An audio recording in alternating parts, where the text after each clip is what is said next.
সিরাতুন নবী সাল্লাল্লাহু আলাইহি ওয়াসাল্লাম আলোচনা করবেন শেখ মতিউর রহমান মাদানী।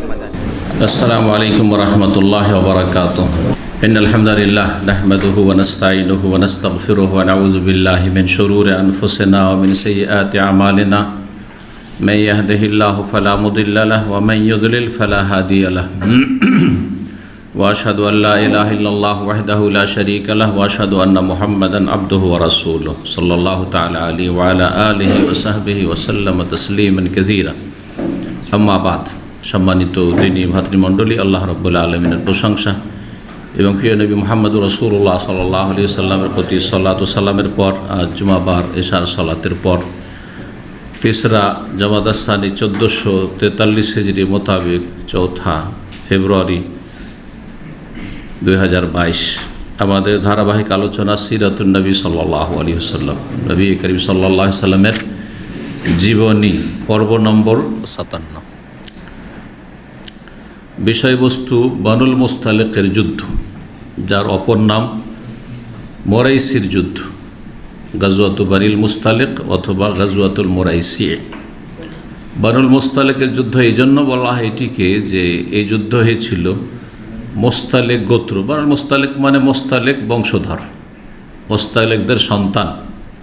বানু কথাটি বানুন ইবনের বহু বচন, যেমন বনি ইসরাইল মানে ইসরাইল বংশধর। তো মোস্তালেক বংশধরের সাথে যারা কাফের ছিল তাদের সাথে এই যুদ্ধ হয়েছিল।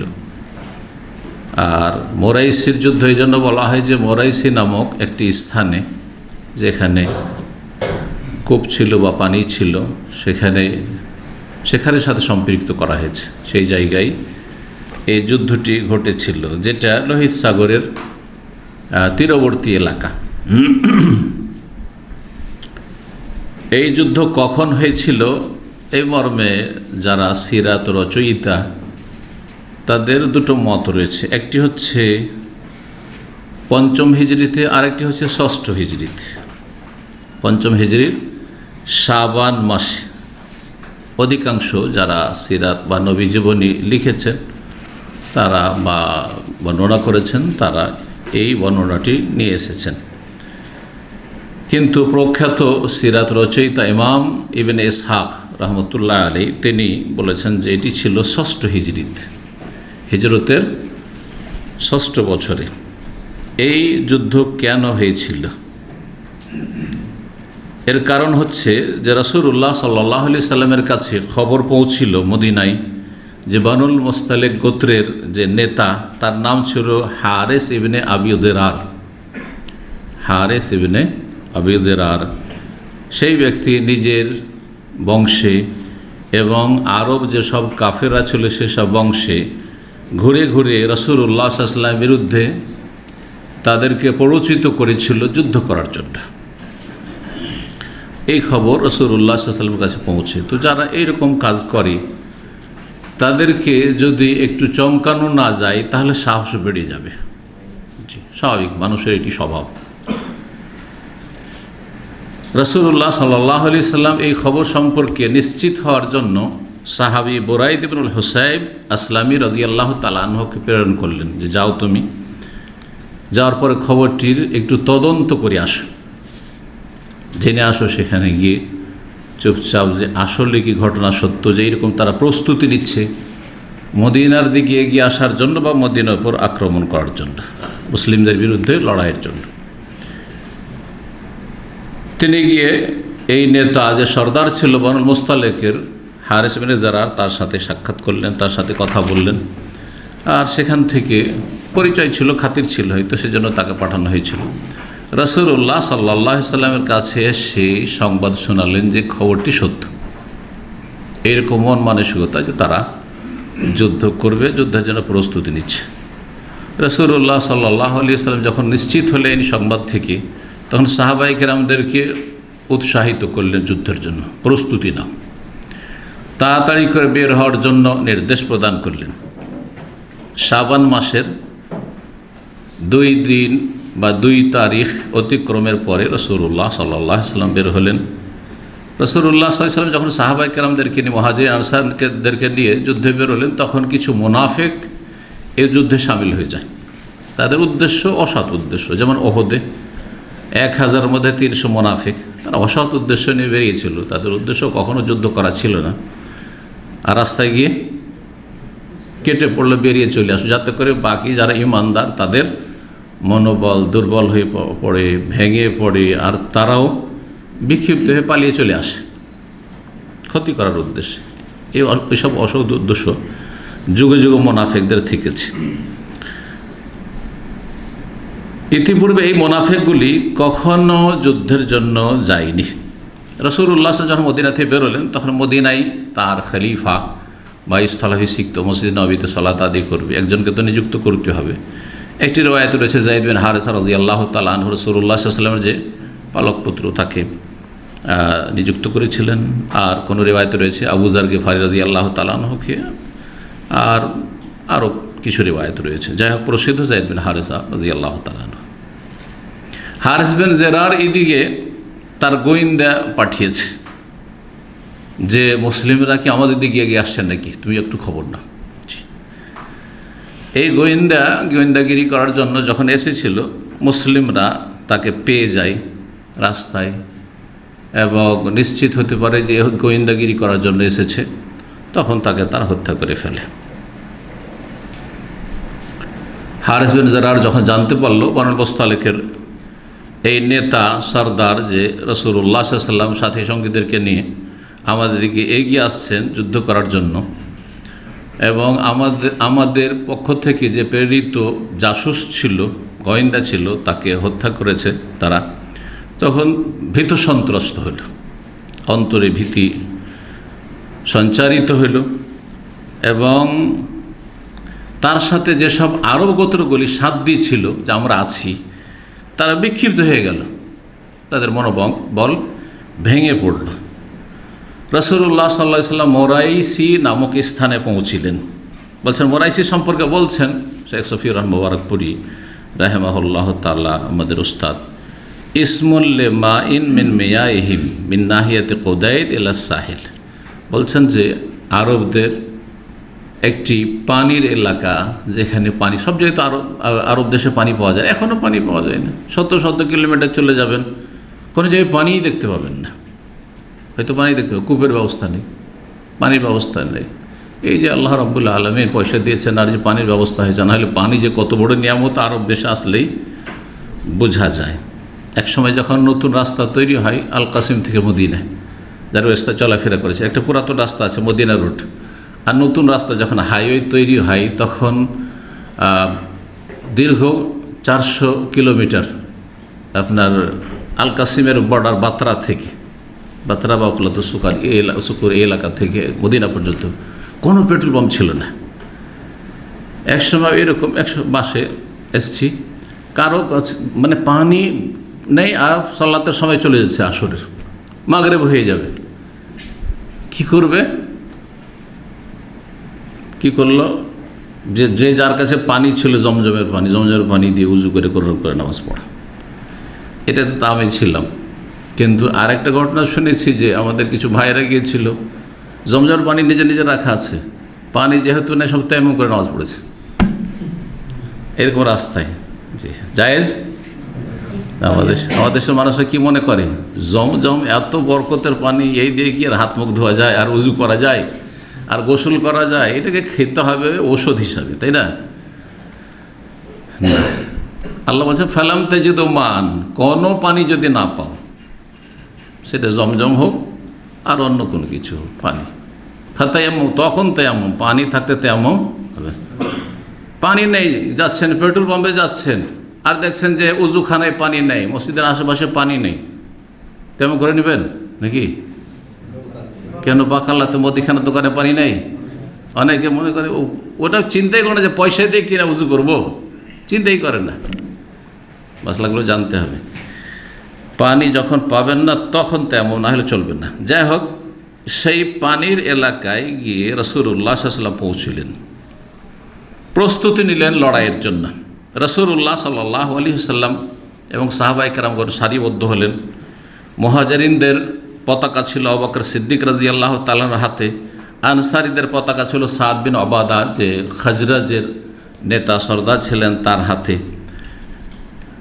আর পরস্পর দুই পক্ষ থেকে তীর চালাচালি লড়াই, এদিক থেকে তীর ওইদিকে বর্ষণ হয়, ওই দিক থেকে কাফেররা তীর বর্ষণ করে মুসলিমদের দিকে। এইভাবে রাসূলুল্লাহ সাল্লাল্লাহু আলাইহি ওয়াসাল্লাম একবারে জোরদার আক্রমণের নির্দেশ দিলেন। তাতে আল্লাহ রাব্বুল আলামিন সাহায্য নেমে আসলো অল্প কিছু লড়াইয়ে।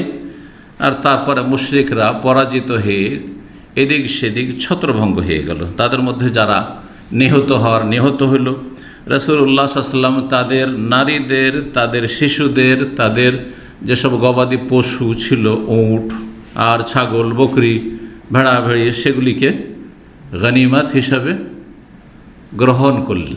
গনিমতে পেলেন। মুসলিমদের একজন সাহাবী শুধু তাতে নিহত হয়েছিলেন। তিনিও ভুলবশত, একজন আনসারি ভেবেছে যে এটা তো আমাদের লোক না, এটা তো দুশমন, কাফের। এইভাবে তারপর আক্রমণ করে দেয়। এইভাবে তিনি শাহাদাত বরণ করেছে রাদিয়াল্লাহু তাআলা আনহু।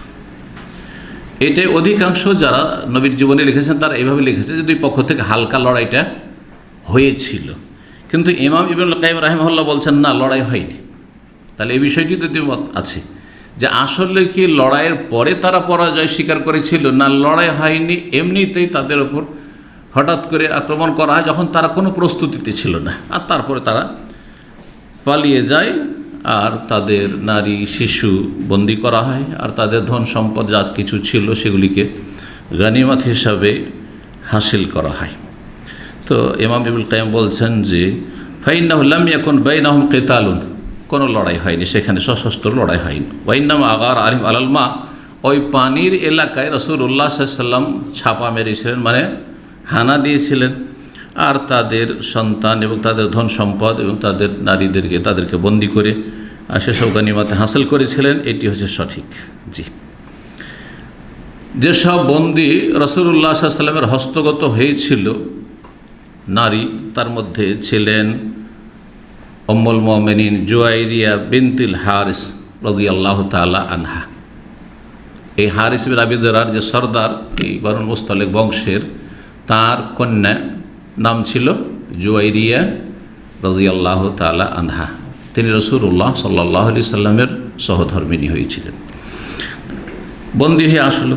তারপরে যখন গনিমতের ভাগ বন্টন হলো, তখন ভাগে সে সাবিত বিন কায়েসের ভাগে পড়লো। সাবিত বিন কায়েস যে সাহাবী, তার ভাগে পড়লেন জুয়াইরিয়া রাদিয়াল্লাহু তাআলা আনহা।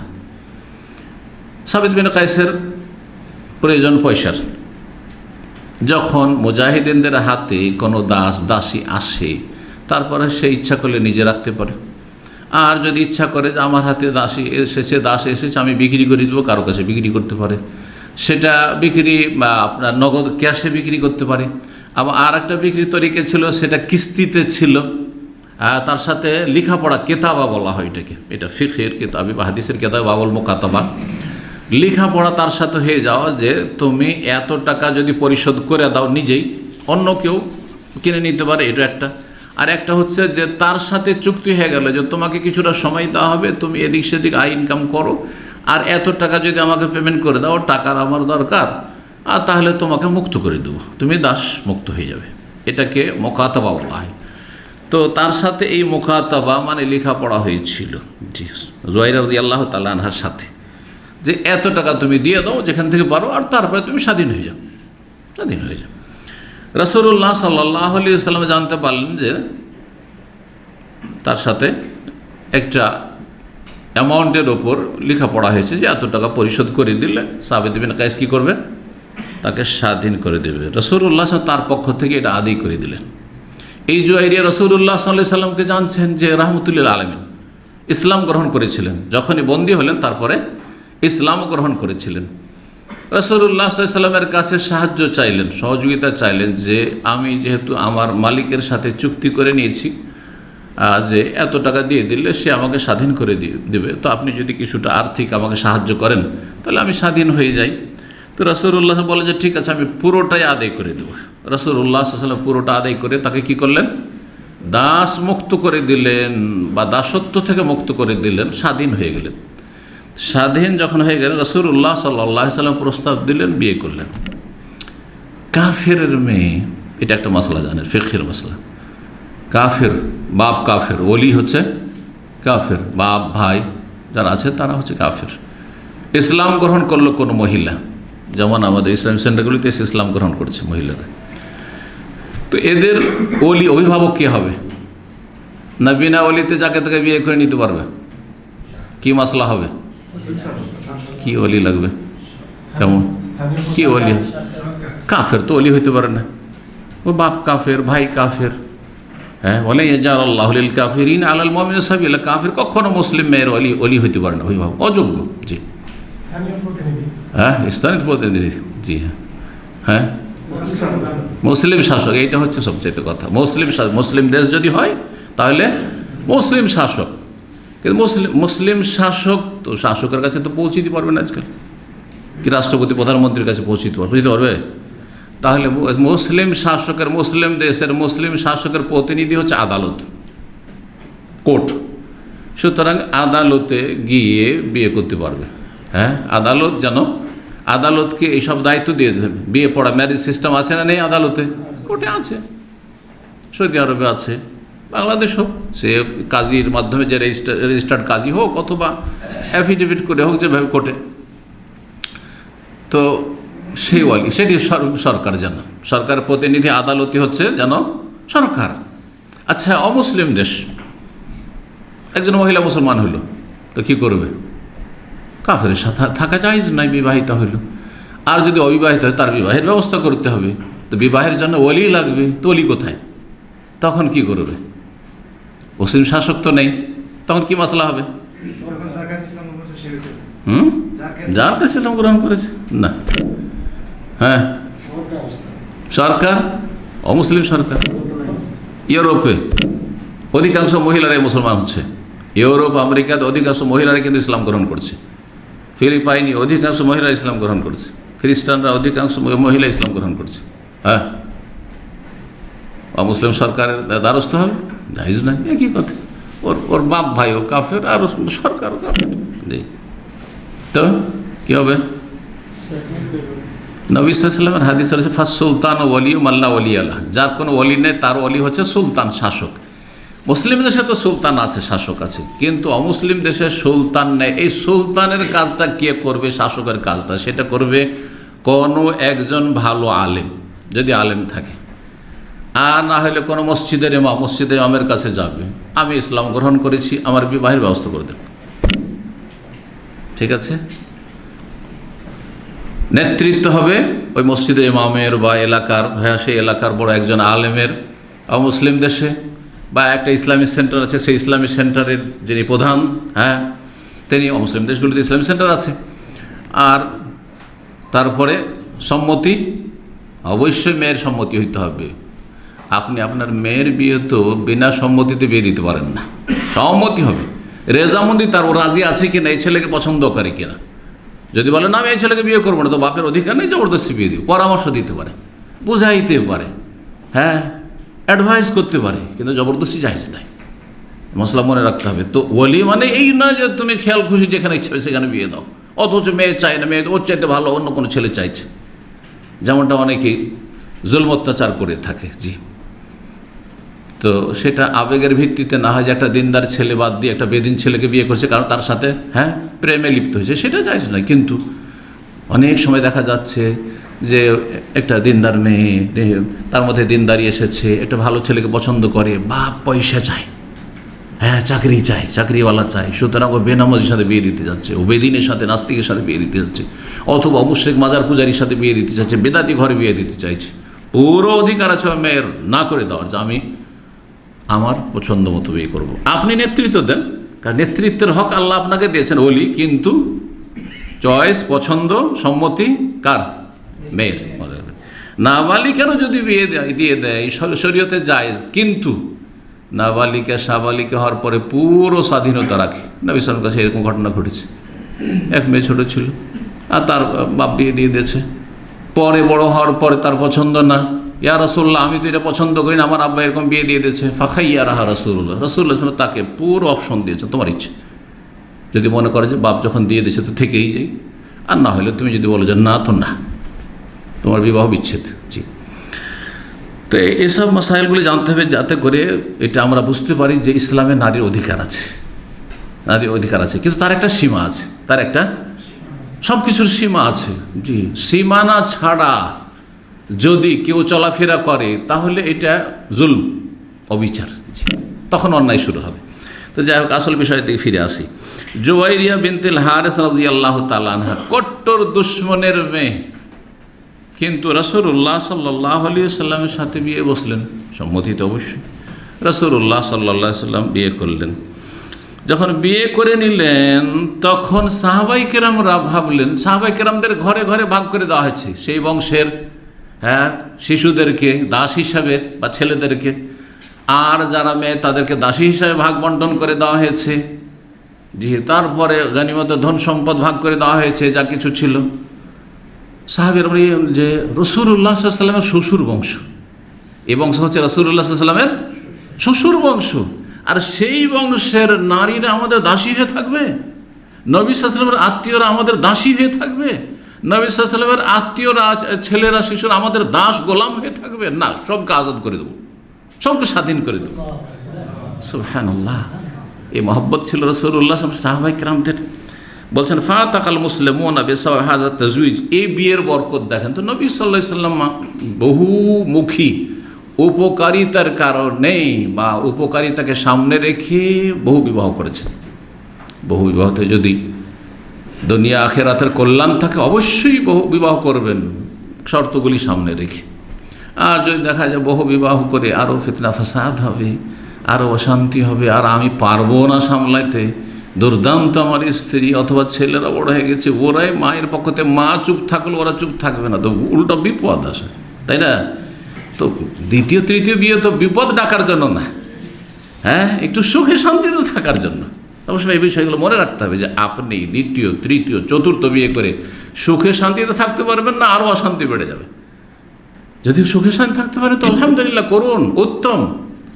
কিন্তু নিজেরই অশান্তি সবসময়, মানসিক টেনশনে, আর কত রকমের যে ঝামেলা, পারিবারিক সমস্যা, না মোটেই না।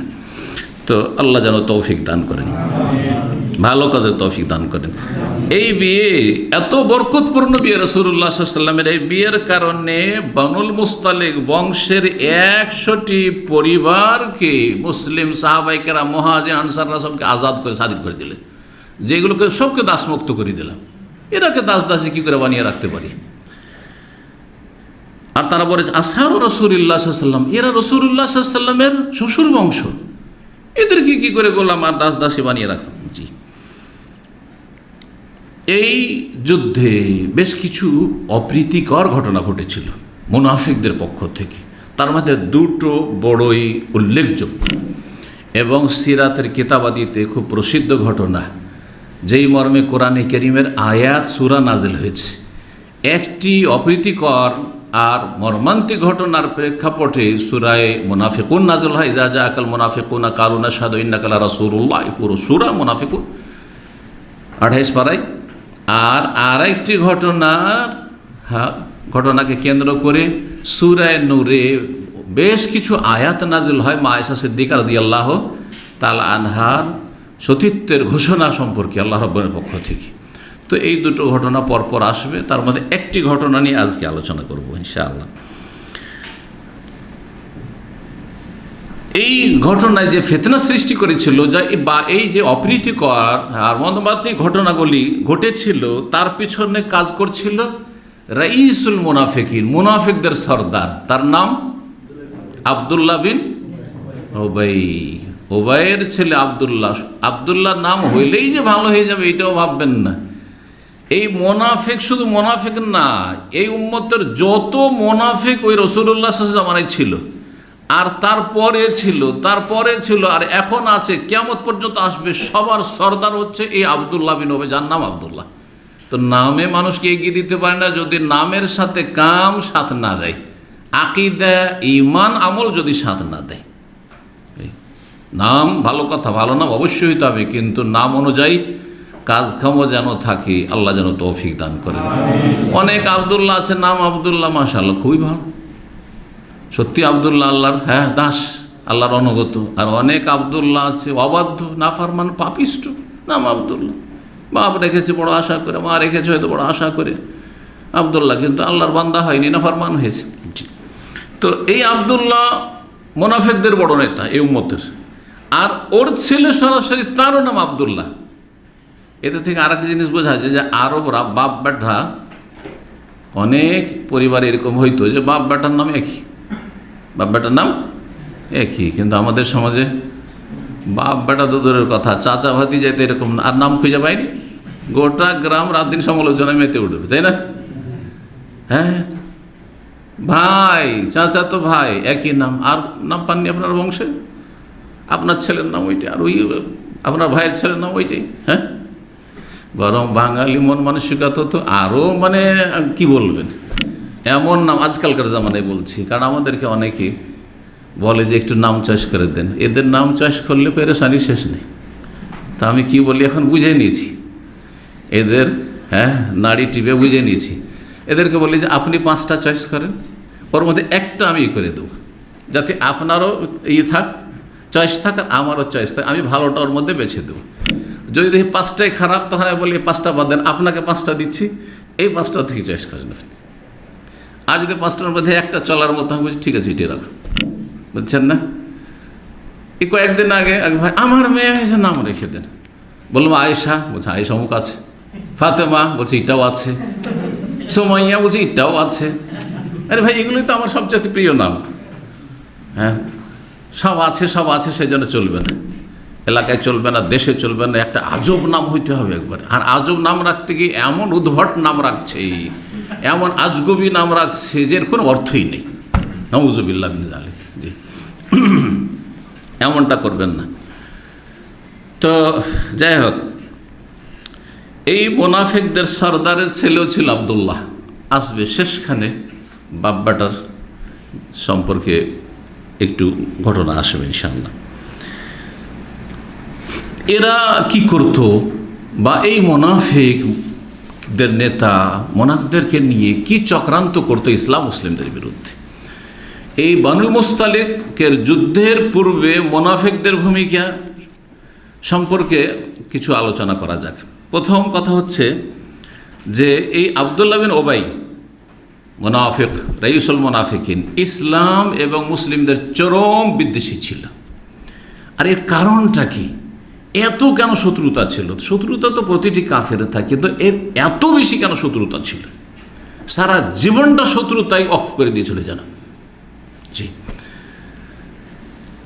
এর কারণ হচ্ছে যে মদিনায় যে দুটো বংশ ছিল, পৌত্তলিক বংশ, আওস এবং খাজরাজ, যাদের পরে নাম হয়ে গেল ইসলাম কবুলের পরে আনসার। এই আনসার বংশের লোকেরা একমত হয়েছিল, দুটোই বংশ একমত হয়েছিল, যদিও আবদুল্লাহ বিন ওবাই খাজরাজ বংশের, কিন্তু তাদের পাশাপাশি বাস করত, আপোষে বিরোধও থাকতো। মদিনায় বসবাসের দিক থেকে দুটো বংশ একমত হয়ে গেছিল যে আমাদের আগামী নেতা যে নির্বাচন করব, তাতে আমাদের নেতা হবে এই আবদুল্লাহ বিন ওবাই মদিনার। এক বাক্যে তারা, এবং নেতৃত্বের মুকুট তাকে পরাবার জন্য প্রস্তুতি নিচ্ছিল তারা। জি, আর হঠাৎ করে এই সময়টাতেই এই আনসার আওস খাজরাজের লোকেরা রাসূলুল্লাহ সাল্লাল্লাহু আলাইহি ওয়াসাল্লামের সাথে সাক্ষাৎ করা শুরু করে। ওই যে বায়াত আকবা, প্রথম বায়াত আকবা, দ্বিতীয় বায়াত আকবার, তারপরে প্রথমবারে এত ইসলাম গ্রহণ করলো, দ্বিতীয়বারে এত, তারপরে তারা নবী সাল্লাল্লাহু আলাইহি সাল্লামকে বারবার করে ডেকে আসলো যে ইয়া রাসূলুল্লাহ আপনি চলে আসেন, আর মক্কায় থেকে আপনি মক্কায় থাকেন না, আপনি চলে আসেন, আমরা আপনার সাথে আছি। জি, রাসূলুল্লাহ সাল্লাল্লাহু আলাইহি ওয়াসাল্লাম হিজরত করে চলে আসলেন মদিনার। হ্যাঁ, একক মালিকানা আল্লাহ রাব্বুল আলামিন রাসূলুল্লাহ সাল্লাল্লাহু আলাইহি ওয়াসাল্লামকে দিয়ে দিলেন। এই যে স্বপ্ন ছিল যে আমি রাষ্ট্রনায়ক, মদিনার তখন গোত্রীয় নেতৃত্ব ছিল, শুধু গোত্র, গোটা মদিনায় কয়েকটা গোত্র, এক তো দুটো গোত্র হচ্ছে আওস খাজরাজ, তারপর 3টা আছে ইহুদি, সবগুলির নেতা নির্বাচিত হতে যাচ্ছিল ইবনে উবাই। আর তার এই মনের যে উচ্চ আকাঙ্ক্ষা, আর কিছু লোকের এত বদ স্বভাব আছে যে তারা পয়সা হোক আর না হোক, বাস নেতা হইতে হবে, ক্ষমতায় বসতে হবে, কুরসি দখল করতে হবে। জি হ্যাঁ, শুধু রাষ্ট্রীয় ক্ষেত্রে নয়, মসজিদের মোতাওয়াল্লি হওয়ার ক্ষেত্রে বিভিন্ন মসজিদ কমিটিগুলির ইতিহাস আজকাল যদি শোনেন তো আপনারা অবাক হয়ে যাবেন। ইউরোপে মসজিদগুলো তো মুসলিমরা নিজেরাই চালায়, তো মসজিদ কমিটিতে কত রকমের চক্রান্ত আর কত রকমের যে ছলনা করে শুধু মসজিদের কমিটিতে ঢোকার জন্য আর মেম্বার হওয়ার জন্য, আর মেম্বার যদি হয়ে যেতে পারে তো হেড হওয়ার জন্য, মোতাওয়াল্লি হওয়ার জন্য। কি যে লড়াই চলে আর কি যে ভোটাভুটি চলে। তো সেখানে যারা থাকে বা সেখানে যাদের আত্মীয় স্বজন আছে তারা ভালো করে জানে যে কি লড়াই চলে সব মসজিদের নেতৃত্ব নিয়ে। তো মসজিদের নেতৃত্ব নিয়ে এত যদি লড়াই চলে তো রাষ্ট্রীয় নেতৃত্বে কত লড়াই চলতে পারে পার্টির নেতাগিরি নিয়ে। তো যাই হোক, এটা এক সেই লোকের খুব লোভ এই নেতৃত্বের। এও ছিল ওইরকম। দেখলো যে আরে তো মোহাম্মদ এসে তো আমার স্বপ্নকে একদম খান খান করে দিল, আমার স্বপ্ন চুরমার হয়ে গেল।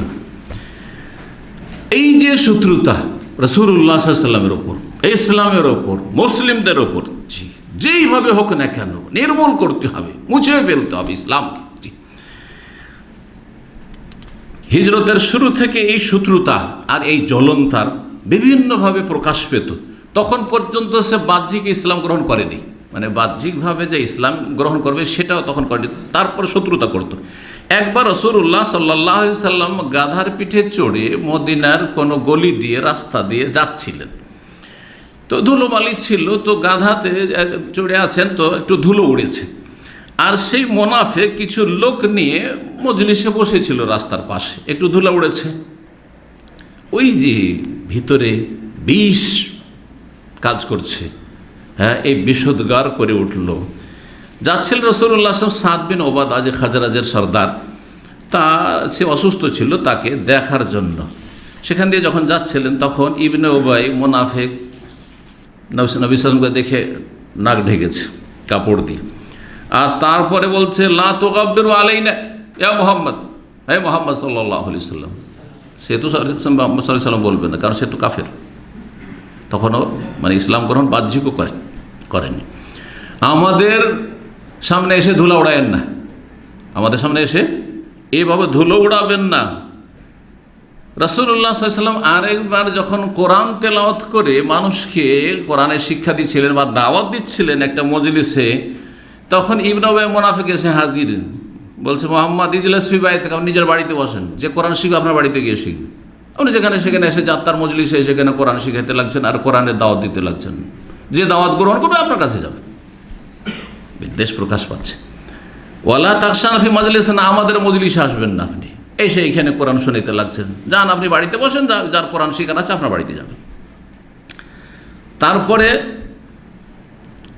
বদর যুদ্ধের পরে দেখলো যে না, এখন ইসলামের বাইরে থেকে ক্ষতি করা যাচ্ছে না, কারণ ধীরে ধীরে এরা শক্তিশালী হয়ে যাচ্ছে মুসলিমরা, তাহলে ইসলামে ঢুকেই পড়ি, ঘরেই ঢুকিয়ে শত্রুতা করব, নাহলে কাজ হবে না। তখন কি করলো, বাহ্যিক কালেমা পড়ে মুসলিম হয়ে গেল। কিন্তু এই আল্লাহর দুশ্মন, আল্লাহ রসুলের দুশ্মন সাল্লাল্লাহু আলাইহি সাল্লাম, মুমিনদের দুশ্মন, সবসময় সেই রাত দিন এই চিন্তাই মগ্ন ছিল যে কিভাবে মুসলিম সমাজকে টুকরো টুকরো করব, ছিন্ন ভিন্ন করব, এবং ইসলামের কালেমাকে কি করে দুর্বল করব। ইসলামের যারা শত্রু তাদের সাথে সে মিত্রতা রাখত, বিভিন্ন সময় বিভিন্ন ঘটনায় সে জড়িয়ে যেত এবং কাফেরদের সাথ দিত। যেমন বানু কাইনুকা, যে ইহুদি গোত্র, তাদের যে অপরাধ, সে অপরাধে যখন রাসূলুল্লাহ সাল্লাল্লাহু আলাইহি ওয়াসাল্লাম সিদ্ধান্ত নিতে গেলেন তখন সেখানে করে সে গিয়ে বলে যে না, এটা করা যাবে না ইত্যাদি। আর তারপরে মুসলিমদের মাঝে সবসময় বিচ্ছিন্নতা সৃষ্টি করার জন্য এবং গাদ্দারি করার জন্য প্রস্তুত। ওহুদের যুদ্ধে যা করলো, এর আগে একটু আগে বললাম যে 300 লোককে নিয়ে রাস্তা থেকে ফিরে চলে আসলো। আর তারপরে খন্দকের যুদ্ধের সময় সাথ দিয়েছে কাফেরদের। এই সমস্ত অপরাধ এই কাফের মুনাফিকরা কাফের, যারা আকীদার মুনাফিক তারা হচ্ছে কাফের, কিন্তু বাহ্যিক যেহেতু কাফের নয়, কালেমা পড়ছে, 5 ওয়াক্ত নামাজ এসে পড়ছে, হ্যাঁ ইসলামের কথা প্রকাশ করছে, সেজন্য তাদেরকে কি বলা হয়, মুনাফিক। মুনাফিক 2 রকম, আমলের মুনাফিক আর আকীদার মুনাফিক। আমলের কর্মগত মুনাফিক যদি হয় তাহলে মুসলিম সমাজের গুনাহগার ফাসিক, আর আকীদার মুনাফিক সত্যিকার অর্থে কাফের, কিন্তু মুসলিম সমাজে বাহ্যিক ইসলাম প্রকাশ করে তারা বেঁচে থাকে বা দুনিয়ার স্বার্থ হাসিল করে থাকে।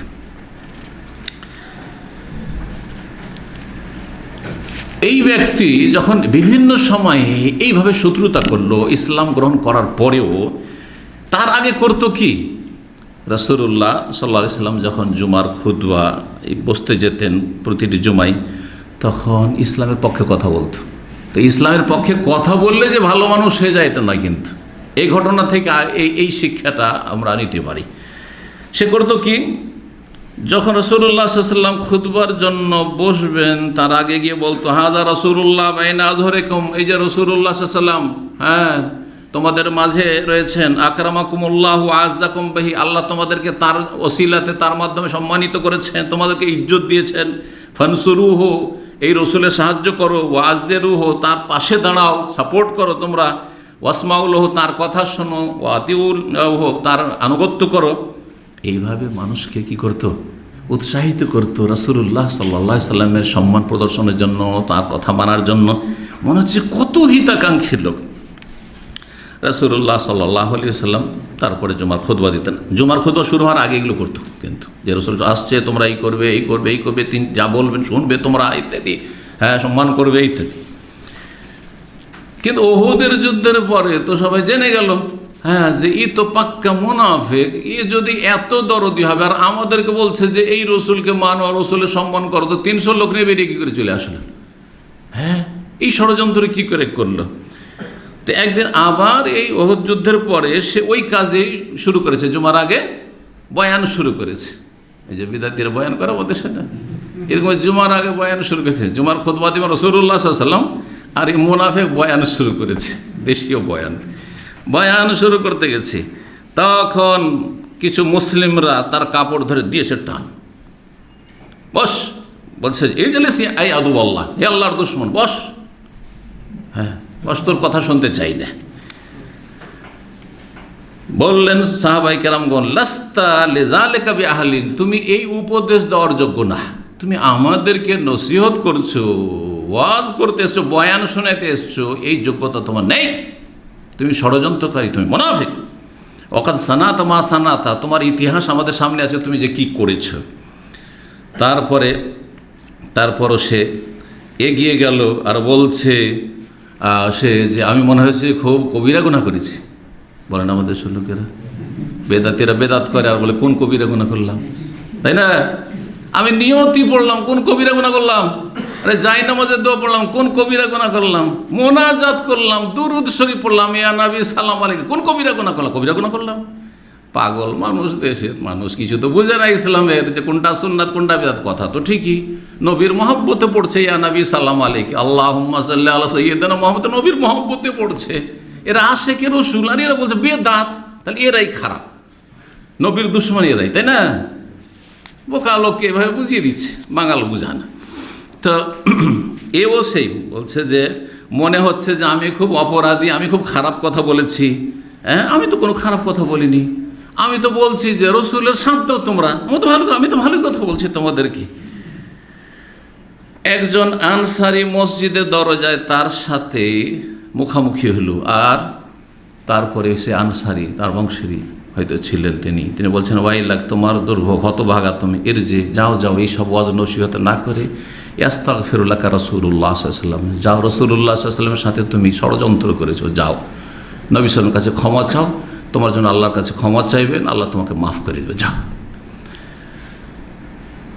তখন সে বলে উঠেছে, ওয়াল্লাহি আল্লাহর কসম করে বলছি, মুনাফিক আল্লাহর কসম করতো ওই যুগে, তো আল্লাহর নাম নিলে শুধু জান্নাত পাওয়া যায় না। হ্যাঁ, মক্কার কাফেরও আল্লাহর নামে কসম করতো না, ওয়াল্লাহি বলে ইসলামের দুশমনি করতো। তো এই মুনাফিক বলছে, ওয়াল্লাহি মা আবতাগি আন ইয়াস্তাগফির লি, আমি চাই না যে আমার জন্য নবী আল্লাহর কাছে ক্ষমা চাইবেন, কি দরকার, আমার দরকার নেই। মুনাফিক যে অমা তুখফি সুদুরহুম আকবার, ভিতরে যে বিদ্বেষ আছে মাঝে মাঝে প্রকাশ পেয়ে যায়, মাঝে মাঝে বোঝা যায় যে হ্যাঁ এর মধ্যে বিদ্বেষ ভরা আছে। মুসলিম সমাজে সব মুনাফিক আছে সবসময় বুঝতে পারবেন না, মাঝে মাঝে প্রকাশ পেয়ে যাবে, এরই ইসলামের বিরুদ্ধে বলছে। তখন বোঝা তো মুনাফিক রে, এ তো এর টুপি দেখে আর এর পাঞ্জাবি দেখে আর এর ওই বিভিন্ন মসজিদে আসছে মানুষের কাছে, আর দান খয়রাত দেখে তো আমরা ধোকা খাচ্ছিলাম যে খুব মানে খুব ভালো মানুষ, দরদি মানুষ, আর ইসলাম দরদি মানুষ। না না, ইসলাম দরদি না, মুনাফিক, কিন্তু দুনিয়ার স্বার্থে এসব করে থাকে অনেকে।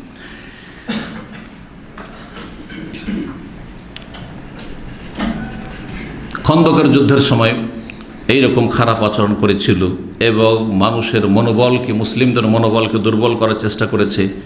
এবং তার মন্তব্য ছিল, আল্লাহ বলছেন সূরা আহজাবে, ওয়াইয ইয়াকুলুল মুনাফিকুনা, মুনাফিকরা বলতো, ওয়াল্লাযিনা ফি কুলুবিহিম মারাদুন, যাদের অন্তরে রোগ মানে কপটতার রোগ রয়েছে, মা ওয়াদানাল্লাহু ওয়া রাসূলুহু ইল্লা গুরুরা, আল্লাহ এবং রসুল আমাদের সাথে যে ওয়াদা করছেন এগুলি সব ধোঁকাবাজি। এই তোমরা পারস্য দেশের মালিক হয়ে যাবে, এই তোমরা রোম সাম্রাজ্যের মালিক হয়ে যাবে, এই তোমাদের হাতে অঢেল স্বর্ণ আর চাঁদি চলে আসবে, এগুলো স্বপ্ন দেখাচ্ছে, এগুলো কিছু না, ধোঁকাবাজি, এগুলো প্রতারণা আমাদের সাথে।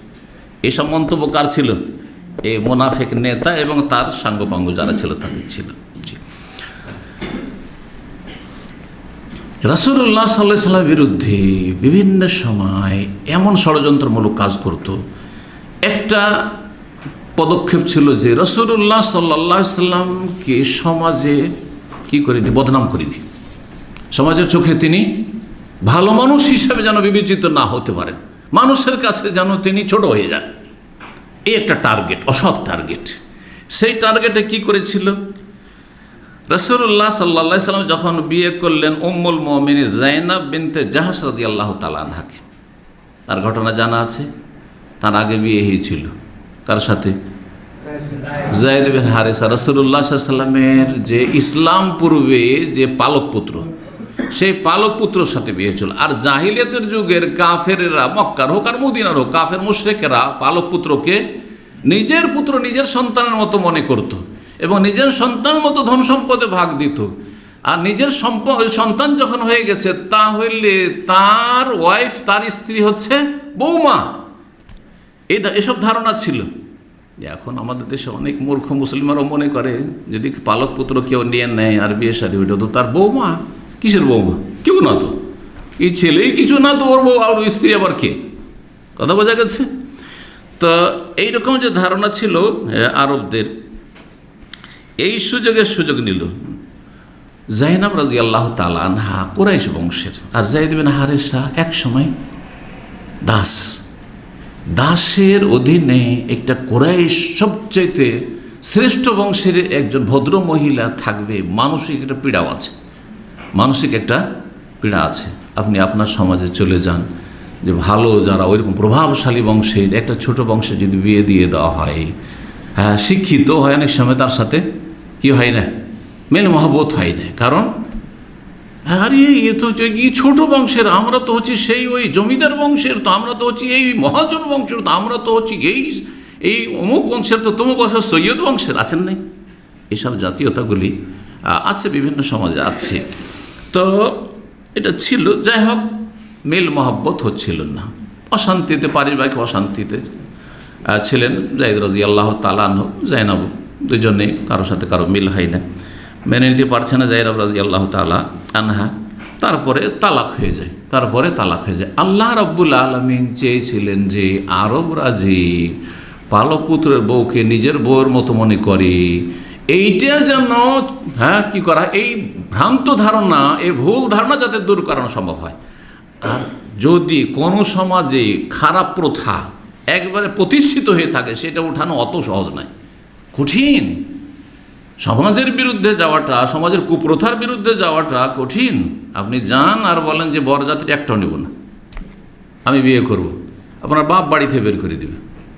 জি, আমার মামা তো ভাই পাক্কা আমার ভক্ত, আপনাদেরকে শোনাই, দূরে না গিয়ে একটা ঘটনা, যার থেকে অনেক শিখতে পারবেন। কয়েকটা ছেলে এরকম যুবক পাক্কা মাশাআল্লাহ, একবারে সব আলোচনা শুনে অনলাইনে, ওখান থেকে ওই আমার মামার গ্রাম থেকে, পল্লী গ্রাম থেকে। তো এখন সেই গ্রামে আমি ছোটোকালে যেহেতু লেখাপড়া করে মানুষ হয়েছি, বরযাত্রী কমপক্ষে 100 জন যাবে, 150 জন, 200 জন, 250 জনও বরযাত্রী আসে। কারণ মহাজন গ্রাম, গৃহস্থ গ্রাম, পয়সাওয়ালা গ্রাম, 500 মণ 700 মণ করে ধান হয়, গম হয়, যে বড় বড় গোলা আছে, গ্রামটার নামই হচ্ছে গোলাবাড়ি। জি, এখন সেই গ্রামের ছেলে হেদায়েত হওয়ার পরে বলছে যে বরযাত্রী হারাম, আমি বরযাত্রী নেব না। তো আমার আপন মামা বুড়ো হয়ে গেছে, আল্লাহ হেদায়েত করুক, এই বুড়ো বয়সে বলছে যে তোর বিয়ে তো আমরা যাবো না। শেষ পর্যন্ত যায়নি, বন্ধু বান্ধব নিয়ে বলছে 5-6 জন নিয়ে আমি একা বিয়ে করে এসেছি ভাই। বলছে আমার বাপও গেল না, আর বাপ আমার সাথে সহযোগিতা করলো না, যা তুই বিয়ে কর। এই অবস্থা জি। তো কুপ্রথাকে দূর করাটা এত সহজ নয়, এক বিশাল জিহাদের ব্যাপার স্যাপার আছে, সমাজের বিরুদ্ধে জিহাদ, জাহিলি সমাজ। তো যাই হোক,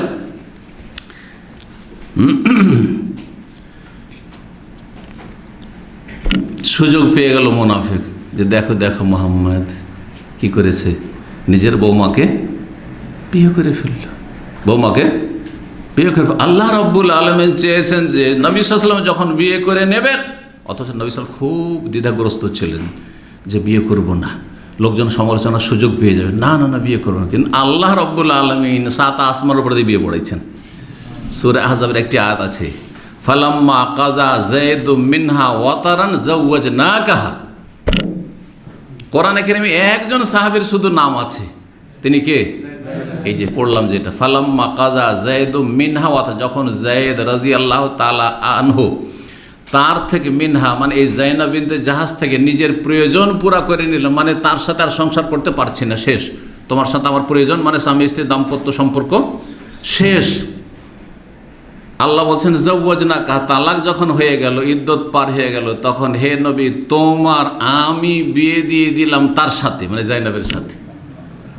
এটা হচ্ছে শাব্দিক অর্থ, যাওয়াজনা আমি বিয়ে দিয়ে দিলাম, হ্যাঁ কার? তোমার হে নবী, হ্যাঁ তার সাথে।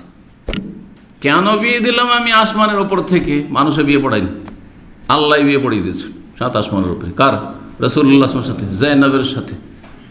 জি, কেন? বলছে লেকাইলা ইয়াকুনা আলাল মুমিনিনা হারাজুন ফি আজওয়াজি আদিয়াহিম, যাতে করে মুমিনরা আগামীতে কোনো সংকোচ বোধ না করে, ফি আজওয়াজি আদিয়াহিম, নিজের পালক পুত্রের বউকে বিয়ে করার ক্ষেত্রে, বুঝা গেছে, যাতে কারো দ্বিধা না থাকে। যদি মৌখিক বলে দিতেন যে এখন তোমরা তোমাদের পালক পুত্রের ওয়াইফ যদি তালাক হয়ে যায় বিয়ে করতে পারবে, যেন ভাবি যদি ভাই তালাক দেয় বিয়ে করা যাবে কি না? যাবে। ভাই মারা গেলে বিয়ে করা যাবে কি না? যাবে। কিন্তু আমাদের দেশে আবার আর এক রকম ফতোয়া আছে। একবার আমার চাচা, কিছু জানে ইসলামে, কিছু জানে না, যারা কিছু জানে কিছু জানে না তাদের ফতোয়াগুলি এইরকম। আমার এক চাচা বলছে যে ভাবিকে বিয়ে করা যাবে যদি ভাই মারা যায়, তাহলে মানে বিধবা হইলে, তালাক হইলে করা যাবে না। তখন আমি দোষ দিতেছি যে আমাদের ছাত্ররা, বুঝি তো এটা তো কেমন হলো, তালাক আর বিধবা এরকম পার্থক্য কি কোরআন হাদিসে আছে নাকি? কিন্তু এতটা জানিও না। আর চাচা বলছে, মুরব্বি, তো চুপ হয়ে গেলাম। পরে যখন পড়াশোনা করে একটু হয়ে গেলাম, দেখলাম এর তো কোনো হাদিস কোরআনে নেই। কথা বোঝা গেছে, এই যে পার্থক্য, হ্যাঁ, যে ভাই তালাক দিয়েছে সেজন্য ওটা হালাল হবে না, আর যদি ভাই মারা যায় তাহলে বিধবা ভাবিকে বিয়ে করতে পারবে, এই পার্থক্য নেই।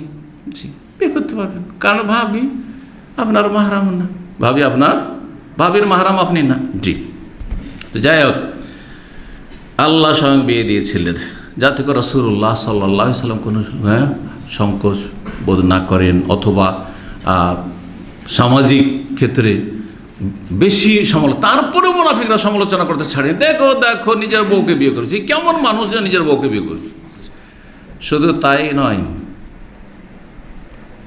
একটি কথা উড়িয়ে দিল যে দেখো কোরআনে তো আল্লাহ বলেছে 4টা বিয়ের কথা।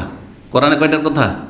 ফানকিহু মা তাবা লাকুম মিনান নিসাই মাসনা ওয়া সুলাসা ওয়া রুবা, দুটো করে, দুটো করে, তিনটে করে, 4টা করে। এই আল্লাহ দুটো কেন বললেন? কেন বলেন না যে 2টা বিয়ে করো, 3টে বিয়ে করো, 4টা বিয়ে করো? এরকম কেন বললেন না? দুটো করে করতে পারো, 3টে, মাসনা মানে দুটো, সোলাসা মানে 3টে, আর রুবা মানে 4টা। এরকম কেন বললেন আল্লাহ? বাংলা ভাষা পার্থক্য বুঝেন না? 2টো বিয়ে করতে পারেন, একজন বলছে, আর দুটো করে করতে পারেন। দুটো কথায় পার্থক্য নাই? কি পার্থক্য আছে? 2টো করতে মানে পুরো লাইফ হয়তো 2টো করতে পারেন, এরকম অর্থ বেরিয়ে যাবে, ঠিক না? কিন্তু দুটো, 3টে, 4টে, মানে একসাথে 4টা রাখতে পারবে, একসাথে 3টা রাখতে পারবে, একসাথে 2টো রাখতে পারবেন। এবার বোঝা গেছে? জি হ্যাঁ। কিন্তু যদি কারো 50টা হয়ে যায়, 4টা করে সবসময় রেখেছে, 4টাতে কমতে দেয়নি। যখন একটা মারা গেছে, একটা তালাক হয়েছে, আবার পুরা করেছে, আবার পুরা করেছে করে 50টা 100টা হয়ে যায়, অসুবিধা আছে নাকি? অসুবিধা নেই। জি হ্যাঁ। তো যাই হোক, বিয়ের কথা শুনলে আপনাদেরকে একটু মজাই লাগবে, কিন্তু করতে পারেন না, যদি তাকিয়ে থেকে যাচ্ছেন। স্কিন একটা, ব্যাস, অনেকে একটাও করতে পারছেন। আল্লাহুল মুস্তাআন। আরে দেখো দেখো, মোহাম্মদ, কোরআনে নাযিল হয়েছে 4টা বিয়ের কথা, আর মুহাম্মদ সাল্লাল্লাহু আলাইহি ওয়াসাল্লাম 5ম স্ত্রী বিয়ে করে বসে আছে, কারণ তার আগে 4টা ছিল। হ্যাঁ, 4 জন উম্মাহাতুল মুমিনিন ছিলেন, আর এই 5 নম্বর বিয়ে করে বসে আছে, নিজেই নাজায়েজ কাজ, হারাম কাজ করছে। আউযু বিল্লাহ। মুনাফিক দেখেন কিরকম বিদ্বেষী, জি, মানহানি করার চেষ্টা। এখন সমাজে মানহানি করে এমন করে দিব যে আর সমাজে যেন মুহাম্মদ সাল্লাল্লাহু আলাইহি ওয়াসাল্লামের কথা না শোনে। অসৎ টার্গেট। আর তারপরে বৌমাকে বিয়ে করা, জাহিলিয়াতের যুগে কবিরা গুনাহ মনে করা হতো। দেখো, কবিরা গুনাহ করে বসা, বৌমাকে বিয়ে করে বসা আছে, এই সব করতো। যাই হোক, তার এসব শোনাইতে গিয়ে অনেক লম্বা হয়ে যাচ্ছে। শেষ ঘটনা যেটা শোনাবো সেটা হচ্ছে এই মোরাইসি যুদ্ধের সাথে সম্পৃক্ত। সেটা হচ্ছে যে মোনাফেক গিয়েছিল সেখানে, এবং একদল মোনাফেকের সাথে নিয়ে গিয়েছিল শুধু ষড়যন্ত্র করার জন্য। সুযোগ পেলে আর সফরে আরও বেশি সুযোগ পাওয়া যায়, সফরে শত্রুতা করার বা ষড়যন্ত্র করার সুযোগ আরও বেশি পাওয়া যায়। তো কারণ সফরে মন মানসিকতা নিজের বাড়ির মতো থাকে না, তাই না? তো অনেক সময় স্বাভাবিক কারোর সাথে একটু তর্ক বিতর্ক, ঝগড়া হয়ে যাওয়ার সম্ভাবনা থাকে সফরে। জি, এই বনুল মুস্তালিক বা মোরাইশের যুদ্ধেও সম্পর্কে আল্লাহ রাব্বুল আলামিন যে কোরআনে কারীম মুনাফিকদের সম্পর্কে সূরা তবার 47 একটি কথা বলেছেন, একদম বাস্তব সত্য হয়েছে। আল্লাহ বলেছেন, লাউ খারাজু ফীকুম, এই মুনাফিকরা, হে নবী সাল্লাল্লাহু আলাইহি ওয়াসাল্লাম, হে মুসলিমরা, তোমাদের সাথে যদি কোথাও যায়ও, প্রথম কথা যাবে না যুদ্ধে যাবে না, কিন্তু যদি যায়, মা যাদুকুম ইল্লা খাওয়ালা, তাহলে আরও বেশি ক্ষতি করবে। এই মুনাফিকরা তোমাদের সাথে যুদ্ধে যদি যায় তা আরও বেশি ক্ষতি করবে, শুধু ক্ষতি না, তোমাদের ক্ষতি বৃদ্ধি করবে। ওয়ালা আউযাউ খিলালাকুম, আর তোমাদের মাঝে শুধু ঘোরাফেরা করবে। হ্যাঁ, কিসের জন্য? ইয়াবগুনাকুমুল ফিতনা, তোমাদের মাঝে ফিতনা, বিশৃঙ্খলা সৃষ্টি করার জন্য, ফাসাদ সৃষ্টি করার জন্য তাই করেছিল। ঘটনা এই ঘটেছিল যে এই মোরাইসি নামক যে পানির যে স্থানটি ছিল, সেখানে রাসূলুল্লাহ সাল্লাল্লাহু আলাইহি ওয়াসাল্লাম যুদ্ধ থেকে অবসর হয়ে যুদ্ধ শেষ করে অবস্থান করেছিলেন। হঠাৎ করে উমর ইবনে খাত্তাব রাদিয়াল্লাহু তাআলা আনহুর এক মজদুর বা চাকর ছিল, যার নাম ছিল জাহজাহ গেফারি, বনু গেফার বংশের সেই ব্যক্তি, আর জোহনী বংশের একজন যার নাম ছিল সেনান বিন অবর জোহনী। দুইজনের পানি নিয়ে একটু তর্ক বিতর্ক, লড়াই হয়ে যায়। পানি কে আগে নেবে? পানি ও বলছে আমি আগে নেব, আর এ বলছে আমি আগে নেব। একজন ছিল মুহাজিরদের মিত্র বংশের, আর আরেকজন ছিল আনসার বংশের মিত্র বংশের। আনসার যে গোত্র বা আনসারি, এদের মিত্র গোত্রের, আর মিত্রদের সাথে আলাদা খাতে, এরা আমাদের লোক রে, আর এরা আমাদের লোক। এটা গ্রামাঞ্চলে আছে কিন্তু, হ্যাঁ, যে এদের পূর্বপুরুষ থেকে এরা আমাদের, বলছে এরা সবসময় আমাদের বিরোধী থেকে যে এরা ওদের অ্যান্টি পার্টি। এসব গ্রামীণ পলিটিক্স আমাদের দেশে খুব বেশি আছে। জি, গ্রামের যে মানে নেগেটিভ দিক বেশ কিছু আছে, পজিটিভও আছে, ভালো দিক আছে শহরের তুলনায়, কিন্তু তার খারাপ দিক হচ্ছে এই গ্রামের হিংসা, বিদ্বেষ, আর এই যে পলিটিক্স, রাজনীতি। তো যাই হোক, দুইজনের লড়াই হয়ে যায়। তো একজন আরেকজনকে মেরে দেয়, লাথি মেরে দেয়। তো মেরেছিল এই যে গেফারি, জাহাজা গেফারি, উমর রাদিয়াল্লাহু তাআলা আনহু যেহেতু মুহাজির, তো মুহাজিরের চাকর, তার মুহাজিরের মিত্র, মুহাজিরের চাকর আনসারীদের যে মিত্র গোত্রের এই সেনান জোহনী, তাকে মেরে দিয়েছিল। তখন এই জোহনী দেখলো যে আমি তো মার খেয়ে নিলাম, আর আমি তো প্রতিশোধ নিতে পারবো না, মার খেয়ে থাকবো, আমি প্রতিশোধ নেব, নিজে না পারবো সাথী সঙ্গীদেরকে নিয়ে নেব।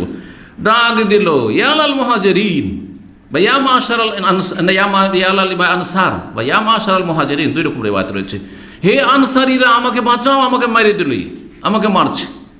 আনসারীদেরকে ডাক দিচ্ছে, চলে এসছে ছুটে, যে কী হলো স্বাভাবিক যেমনটা হয়।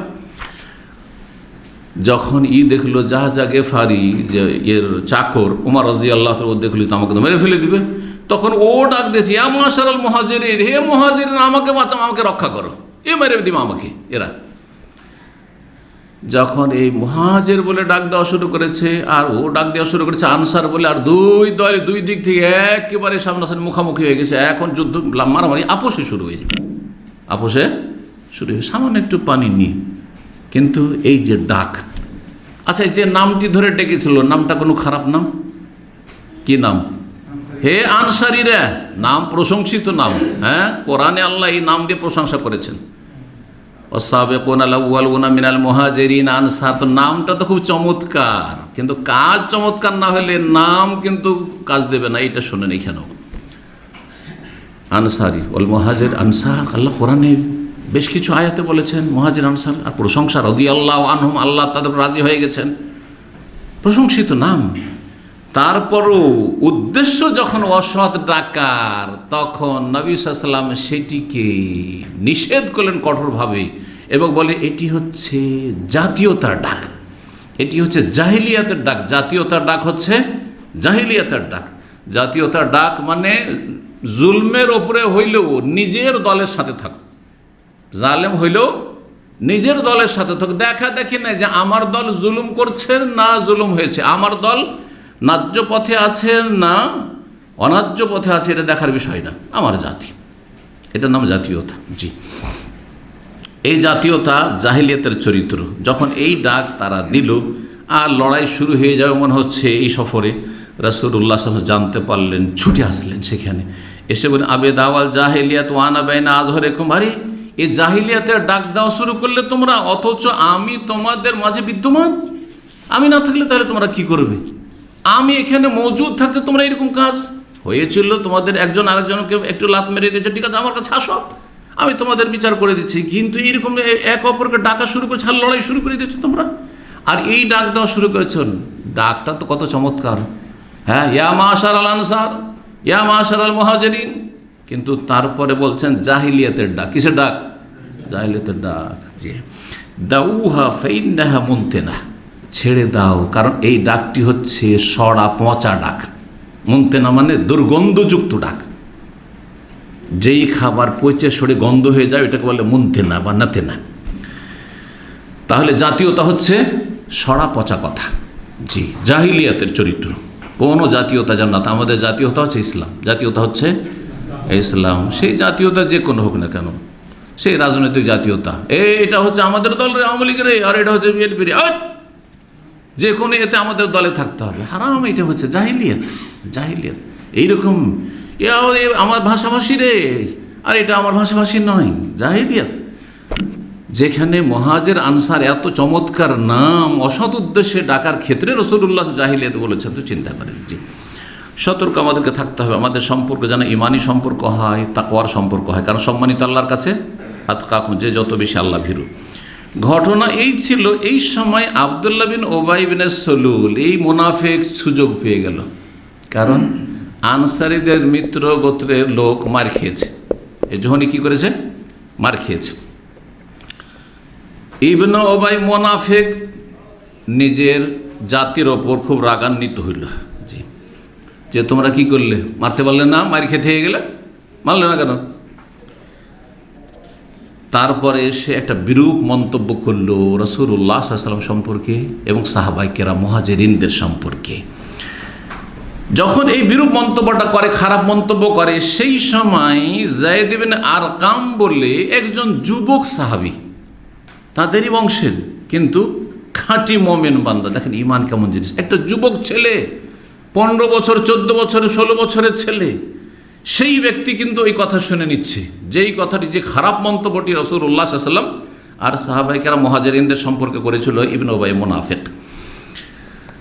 তো ওই সময় কি বলল ইবনে উবাই মুনাফিক, তার খারাপ মন্তব্য শুনেন, এইরকম করলো, এইভাবে আমাদের লোককে মারলো। আওয়াকাদ ফালুহা কাদ না ফারুনা ওয়া কাসারুনা ফি বিলাদিনা। আরে ধীরে ধীরে এদের সংখ্যা বেড়ে গেল, আমরাই তাদেরকে খেতে দিলাম, আমরাই তাদেরকে আশ্রয় দিলাম, আর তারা ধীরে ধীরে সংখ্যা বেড়ে যেত। আমরা কি মারবে? আমাদের ঘর বাড়ি জমি জায়গায় থাকবে আর আমাদেরকে মারবে? জি, ওয়াল্লাহি, আল্লাহর কসম করছে। দেখেন মুনাফিক ফিতনা ফাসাদ সৃষ্টি করছে, মুনাফিক আল্লাহর কসম খেয়ে। মা নাহনু ওয়াহুম ইল্লা কামা কালাল আউয়াল। আমাদের আর ওদের উদাহরণটা তো ঠিক ওই রকমই, যেমন প্রাচীন যুগের একটা প্রবাদ রয়েছে, সে নিজে বলছে যে একটা প্রবাদ আছে, সেই প্রবাদটা তাহলে তার আগের যুগ 1400 বছরের আগে থেকে চলে আসছে। কি প্রবাদ? আরবিতে সাম্মেন কালবাকা ইয়াকুলুক, নিজের সিংহকে নিজে খাইয়ে খাইয়ে মোটা করো, আর এক সময় তোমাকে সেই সিংহ ফেড়ে খাবে। কথা বোঝা গেছে? অর্থ করলাম, জি, যাকে খাওয়িয়ে মানুষ করলাম সেই আমার শেকড় কাটলো, জি, যে ভাষাতে বলেন না কেন। তো এদেরকে খাওয়িয়ে খাইয়ে সাম্মেন কালবাকা, কাল মানে কুকুর হয়, আর কাল হিংস্র পশুকে বলা হয়, সিংহকে বা নেকড়ে বাঘকে বলা হয় তাও। তো জঙ্গলি, হ্যাঁ, কাল্ব হচ্ছে সিংহ, আর ঘরের কাল্ব হচ্ছে কুকুর। কুকুরকে খাওয়িয়ে মোটা করো আর শেষে কুকুর কামড় দিবে, উল্টো যে খাওয়িয়ে মোটা করলো বড় করলো তাকে কামড় দিবে। তো এইরকম তো মুহাজিররা, ওদেরকে খাওয়িয়ে মোটা সোটা করলাম, শক্তিশালী করলাম, মদিনায় আশ্রয় দিলাম, আর আজকে আমাদেরকে কামড় দিচ্ছে। দেখছেন না কত খারাপ কথা বলল রাসূলুল্লাহ সাল্লাল্লাহু আলাইহি ওয়াসাল্লাম সম্পর্কে এবং সাহাবায়ে কেরামদের সম্পর্কে। তারপরে আরও কিছু বললো, ওয়াল্লাহি আল্লাহর কসম করেছে, লা রাজানা ইলাল মদিনাতি লা ইখরিজান্নাল আ'আজ্জু মিনহাল আযাল। যেই কথাটি বলেছিল তার কথাটি আল্লাহ কোরআনে কারিমে সূরা মুনাফিকুন নকল করে দিয়েছেন। একটি আয়াতে আছে এই কথাগুলি, যারা হাফেজ কোরআন জানেন সূরা মুনাফিকুন দেখবেন কি বলেছিল।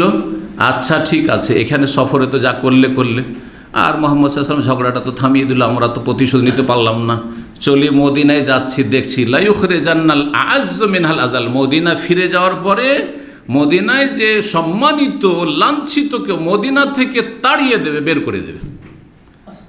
সম্মানিত মানে ইবনে উবাই মুনাফিক বলছে আমরা সম্মানিত, আমরা আশ্রয় দিয়েছি, আর এই মুহাম্মদ সাল্লাল্লাহু আলাইহি ওয়াসাল্লাম নাউযুবিল্লাহ তার সাথী সঙ্গীরা হচ্ছে আজাল মানে লাঞ্ছিত, হ্যাঁ, ছোট, এরাকে বের করে দেব। মদিনা যায়, তারপরে এদেরকে সবকে বের করব।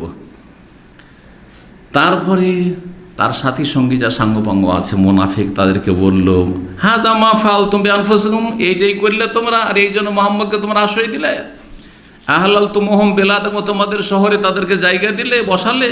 ওয়া কাসামতুমুহুম আমওয়ালাকুম, তোমাদের ধন সম্পদ বাগ বাগান বাড়িঘর তাদেরকে ভাগ বন্টন করে দিয়ে দিলে, ভাগাভাগি করে।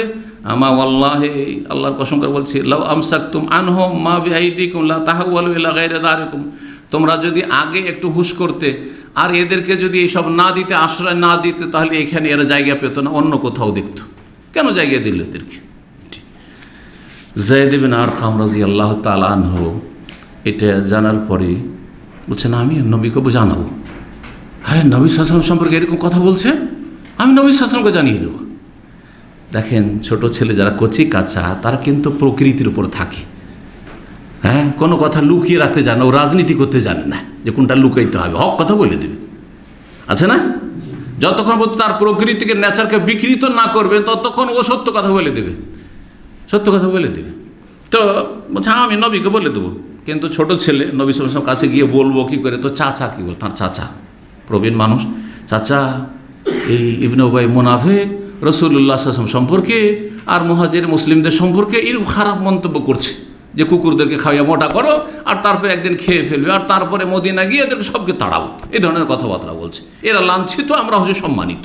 জি, সেখানেই ছিলেন ওমর রাদিয়াল্লাহু তাআলা আনহু। ওমর রাদিয়াল্লাহু তাআলা আনহু বললেন, রাসূলুল্লাহ সাল্লাল্লাহু আলাইহি ওয়াসাল্লাম, মুর আব্বাদ ইবনে বিশরিন ফালিয়াকতুলহু, হে আল্লাহ রাসূল, আব্বাদ ইবনে বিশর ওর বংশের, ওই খাজরাজ বংশের, ইবনে উবাই মুনাফিকের বংশের, তাকে বলেন ওকে হত্যা করে দিক।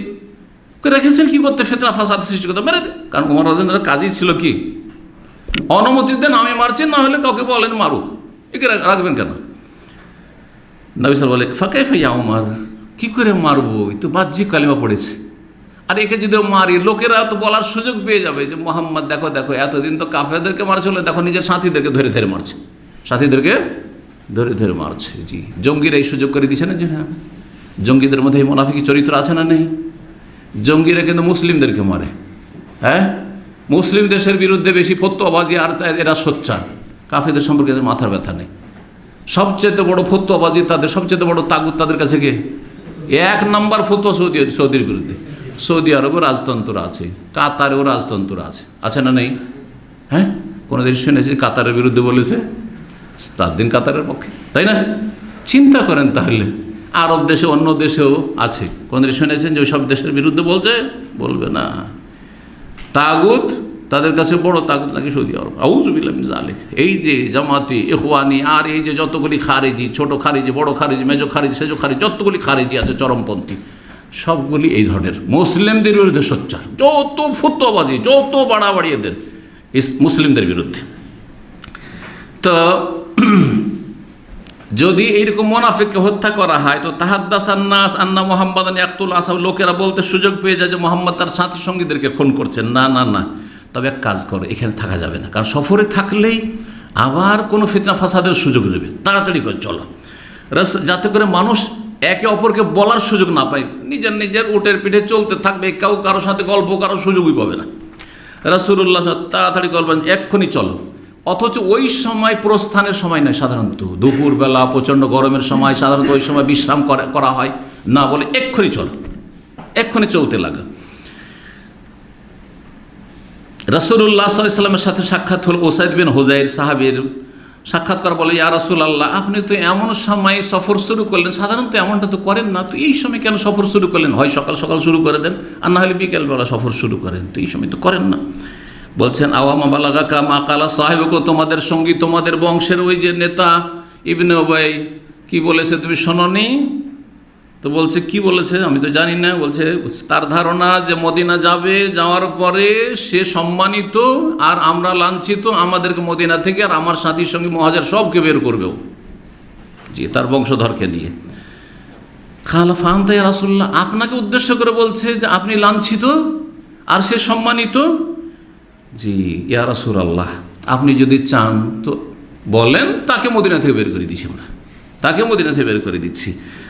ওয়াল্লাহি, আল্লাহর কসম করে বলছে, ওসাইদ বিন হুযাইর বলছেন হুয়া যালিল, সে হচ্ছে লাঞ্ছিত, আপনি সম্মানিত, ওয়ান্তাল আজিজ, আপনি সম্মানিত। তারপরে বলে ইয়া রাসূলুল্লাহ, দেখেন ওর সাথে একটু নম্র আচরণ করেন, কারণ ওর যে এত আক্রোশ আর এত যে মনোকষ্ট আর এত যে শত্রুতা বিদ্বেষ, ওর একটা কি আছে, প্রেক্ষাপট আছে, ইতিহাস আছে। সে নেতা হইতে যাচ্ছিল, তার স্বপ্ন চুরমার হয়ে গেছে, যার ফলে এইসব শত্রুতা বিদ্বেষ। যখন আপনি আসেন তার আগেখানে তাকে নেতৃত্বের মুকুট পরানোর জন্য প্রস্তুত সবাই ছিল, কিন্তু যখন আপনি চলে আসলেন তার ধারণা যে আপনার কারণে তার এই রাজত্ব হারাইল, সে রাজত্ব হারালো। রাসূলুল্লাহ সাল্লাল্লাহু আলাইহি ওয়াসাল্লাম সেই দিন সবাই সারা দিন চললেন, সারা রাত চললেন। সাধারণত এরকম করেন না, দিনের বেলা চললে রাত্রে গিয়ে বিশ্রাম করেন, প্রথম রাত থেকে চললে রাত্রে শেষ রাতে গিয়ে বিশ্রাম করেন, কিন্তু না, সারা রাত সেই দিন চললেন। তারপরে সারা রাত চলতে থাকলেন এবং সাথীদেরকে বলে চলতে থাকো চলতে থাকো। তারপরের দিন হয়ে গেল, উটের পিঠে তারপরের দিন হয়ে গেল, আবার রৌদ্র পড়েছে, তখন খুব কষ্ট হইতে লেগেছে। তারপরে এক জায়গায় অবতরণ করলেন।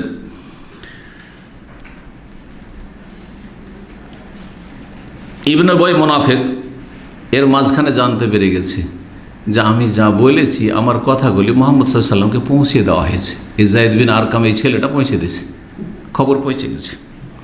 ওই ছিল, ও ছাড়া আর কেউ ছিলেন, তো ওই শুনেছে, বাকিগুলো সব মুনাফিক ছিল। কিন্তু এই ছেলে ভাবেছে যে এই ছেলে কি জানলে অসুবিধা নেই, এ তো আর বলতে যাবে না।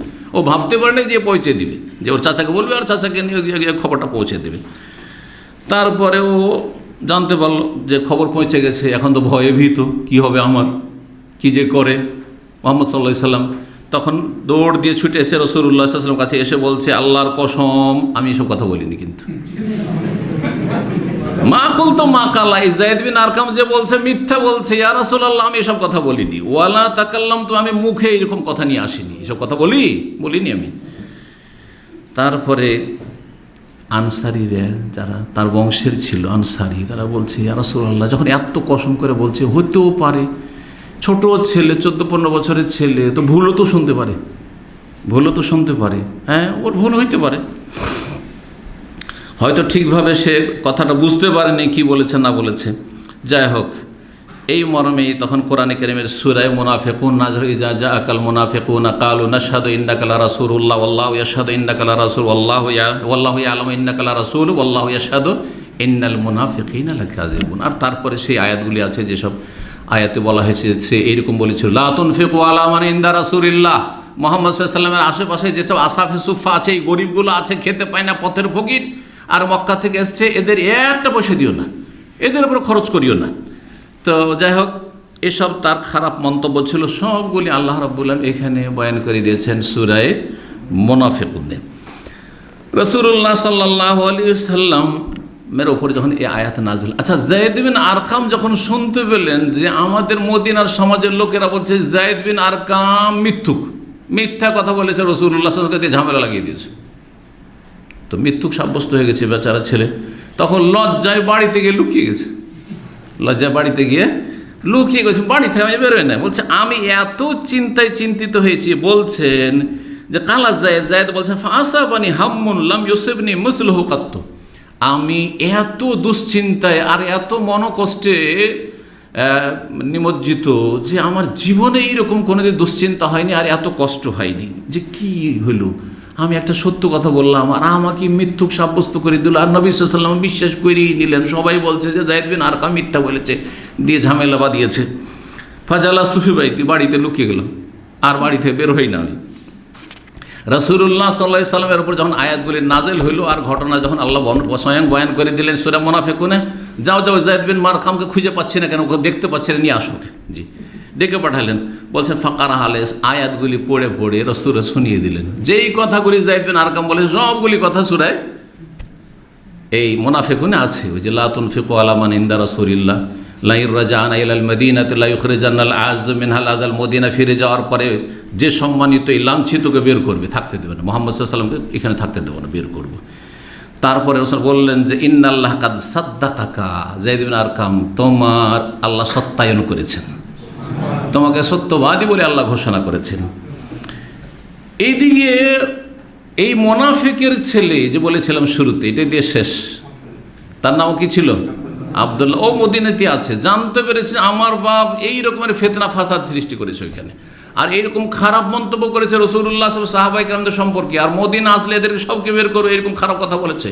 নবী সাল্লাল্লাহু আলাইহি ওয়াসাল্লাম নাকি জলিল আজাল, মানে লাঞ্ছিত, আর সে হচ্ছে আজ মহাসম্মানিত। এইসব খারাপ কথা শোনার পরে বাপ সম্পর্কে তিনি মদিনার যেই দরজা রয়েছে, যেদিক থেকে এসে ঢুকবেন সেখানে এসে দাঁড়িয়ে আছেন প্রস্তুত হয়ে। বলছেন যে ওয়াকাফা লাহু আলা বাবিল মদিনা, মদিনার দরজায়, যেখান থেকে মদিনায় সাধারণত রাস্তা ঢুকে, সেখানে তরবারি, খোলা তরবারি নিয়ে প্রস্তুত হয়ে আছে। ফালাম্মা জা ইবনে আবি উবাই, তার বাবা আব্দুল্লাহ ইবনে উবাই মুনাফিক যখন এসেছে, তখন বাপকে ছেলে আব্দুল্লাহ বলছেন ওয়াল্লাহি, আল্লাহর কসম করে বলছেন লা তাজুজু মিনহা হুনা, এক পা আগাইতে পারবেন না আপনি, এক পা আগাইতে পারবেন, মদিনা ঢুকতে দেবো না আপনাকে। হাত্তা ইয়াযানা লাকা রাসূলুল্লাহ, যতক্ষণ পর্যন্ত রাসূলুল্লাহ পারমিশন না দেবেন। যদি নবী বলেন যে তোমার বাপকে ঢুকতে দাও তাহলে দেবো, আর না হলে খবরদার মদিনা ঢুকবেন না। আল্লাহু আকবার। ফাইন্নাহুল আজিজ, নবী হচ্ছেন সম্মানিত, ওয়ান্তা জালিল, আর তুমি আমার পিতা, তুমি হচ্ছে লাঞ্ছিত। নবী লাঞ্ছিত না, তুমি লাঞ্ছিত। নবী সাল্লাল্লাহু আলাইহি ওয়াসাল্লাম জানতে পারলেন যে বেটা গিয়ে রাস্তা ঘিরে নিয়েছে, বাপকে ঢুকতে দেয় না। গেলেন রাসূলুল্লাহ সাল্লাল্লাহু আলাইহি ওয়াসাল্লাম, গিয়ে বললেন যে না, অনুমতি দাও, আসতে দাও, তোর বাপকে ঢুকতে দাও। দিলেন নবী সাল্লাল্লাহু আলাইহি ওয়াসাল্লামের কথা শুনে। তারপরে আব্দুল্লাহ মানে এই আব্দুল্লাহ মুনাফিকের, ইবনে উবাই মুনাফিকের ছেলে যে আব্দুল্লাহ সাহাবী সম্মানিত, তিনি শুনতে পেয়েছেন যে নবী সাল্লাল্লাহু আলাইহি ওয়াসাল্লাম নাকি আমার পিতাকে হত্যা করার নির্দেশ দিতে পারেন, এরকমের একটা খবর আছে। জানতে পারলেন, এসে বললেন ইয়া রাসূলুল্লাহ ইন আরাদতা কাতলাহু ফামুরনি বিযালিক, আপনি যদি আমার আব্বাকে হত্যা করতে চান, মৃত্যুদণ্ড দিতে চান, তো আর কাউকে বলিয়েন না, ওটা আমাকে বলিয়েন, এটা আমাকে বলেন। কারণ অন্য কেউ যদি খুন করে, হত্যা করে, সেটা দণ্ডবিধান হিসাবে, তবুও আমার মনে একটা কথা থাকবে যে অমুক আমার বাপকে কি করেছে, হত্যা করেছে, খুন করেছে। এইটা যাতে করে আমার অন্তরে না থাকে, হ্যাঁ, এইটা যেন না থাকে, আমি নিজের হাতে করব। আমাকে বলিয়েন মুরনি বিযালিকা ফাআনা ওয়াল্লাহি, আমি আল্লাহর কসম করে বলছি, আহমেলো এলাইকা রাসাহু, আমার বাপের মাথা দ্বিখণ্ড করে মাথা নিয়ে হাজির হব। আপনি শুধু হুকুম দেন যে তোমার বাপকে হত্যা করতে হবে, তখন আমি হত্যা করব। এ হচ্ছে সাহাবীদের ঈমান, এ হচ্ছে সাহাবীদের ঈমান। যেমন তোমার বিষয় নাই, একজন সাধারণ সাহাবী, তাহলে অন্য অন্য সাহাবী সম্পর্কে। সুতরাং এই শিয়া রাফিজি আর শিয়া রাফিজিদের যারা দোসর বন্ধু, যারা মুআবিয়া রাদিয়াল্লাহু আনহু সমালোচনা করে, আমর ইবনে আসের সমালোচনা করে, উসমান রাদিয়াল্লাহু তাআলা মানহানি করে সমালোচনা করে, নাউজুবিল্লাহ, তারা কত বদ চরিত্রের, বদ আকীদার, চিন্তা করুন। আল্লাহ রাব্বুল যেন বুঝার তৌফিক দান করেন। এখানে আজকের আলোচনা শেষ করছি। আগামী সপ্তাহে ইনশাআল্লাহ দ্বিতীয় যে অপ্রীতিকর ঘটনাটি, মা আয়েশা রাদিয়াল্লাহু তাআলার উপর তহমত বা মিথ্যা অপবাদ, সেই নিয়ে আলোচনা হবে। ওয়া সাল্লাল্লাহু সাল্লাম আলা নবিয়িনা মুহাম্মদ ওয়া আলা আলিহি ওয়া সাহবিহি আজমাইন।